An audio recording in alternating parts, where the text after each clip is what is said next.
Bonjour Bonjour à à tous. tous. Alors, comme vous le savez, ce mois-ci, l'Église a mis le thème de la prière pour nos vitamines. Et ce matin, nous allons tout particulièrement vous parler de la prière en couple. Patrick, qu'est-ce que la prière en couple, la prière de couple? On sait que prier, ce n'est pas facile, de trouver des moments uniques pour soi, ce n'est pas facile. Et là, il faut trouver des moments pour le couple. Donc, moi, je conseille que le couple puisse prendre son agenda et puis arrêter une date pour prier ensemble, sans pour autant être trop optimiste. Parce qu'effectivement, si on n'a pas l'habitude de prier ensemble, ce n'est pas la peine de le mettre tous les jours, mais de mettre des dates raisonnables afin de ne pas être déçu. Oui, tout à fait. D'autant plus qu'il y a des couples peut-être qui nous regardent et n'ont pas du tout le même horaire. Il y en a qui sont du matin, donc du soir. Donc, effectivement, c'est beaucoup plus facile. Mais qu'est-ce que ça apporte au couple de prier ensemble et pas tout seul? Ah ben déjà le fait de prier ensemble, ça permet d'échanger des sujets, ça permet de s'encourager, de se fortifier ensemble, de louer le Seigneur, de se prier aussi, c'est louer, c'est chanter. Donc voilà, donc c'est passer des moments de qualité pour pouvoir s'encourager et louer ensemble le Seigneur. Oui, une autre idée aussi, c'est de pouvoir prendre un cahier et de pouvoir tout noter, les sujets de prière, parce que des fois on peut oublier. Mais je pense à quelque chose, Patrick. Qu'en est-il des couples qui nous regardent et dont l'un est chrétien et pas l'autre?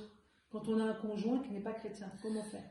Effectivement, belle remarque Nadia, dans nos églises, on sait que nous avons beaucoup de frères et sœurs dont le conjoint n'est pas chrétien.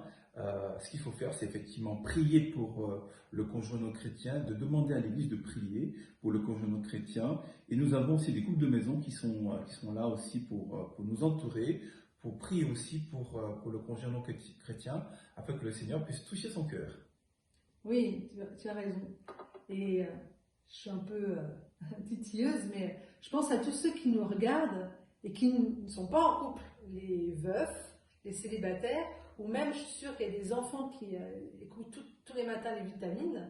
Et qu'en est-il d'eux? Comment est-ce qu'ils peuvent prier pour le couple? En effet, le mois de prière concerne les couples, les veufs, les célibataires, les enfants, un peu tout le monde. Les célibataires et les veufs peuvent d'ores et déjà prier pour les couples parce qu'on sait que la vie en couple, c'est pas forcément évident. C'est un combat aussi pour certains. Donc les couples, les célibataires et les veufs peuvent aussi intercéder auprès de notre Seigneur pour que les seigneurs puissent garder les couples, encourager les couples, que les couples soient un bon témoignage dans l'Église. Oui, ça c'est un grand défi. Et par rapport à ça, j'ai un verset dans la Bible qui pourra nous aider. Je vais vous le lire. Il se trouve dans Éphésiens, chapitre 6, verset 18. En toutes circonstances, faites toutes sortes de prières et de requêtes sous la conduite de l'Esprit. Faites-le avec vigilance et constance et intercédez pour tous ceux qui appartiennent à Dieu. Voilà, donc j'aime beaucoup cette notion de vigilance et surtout de constance. Voilà, c'est pas facile, même pour nous, c'est vraiment pas facile. Donc on a pris notre habitude de le faire le dimanche autour d'une petite tisane. Voilà, mais je vous encourage vraiment à prendre du temps ensemble parce que ça aide vraiment dans les moments difficiles, de pouvoir s'aider mutuellement par la prière, d'entendre prier pour soi, que le mari ou que la femme entende l'autre prier pour soi, ça fait vraiment du bien. Et voilà, je vous encourage vraiment à prendre vos agendas au début, c'est plus facile et après, ça deviendra plus facilement une habitude. Voilà. Alors je dirais à vos agendas et nous aussi avec Nadia, on prie pour que le Seigneur puisse vous bénir afin que vous passiez des moments de qualité ensemble à le louer, à le prier.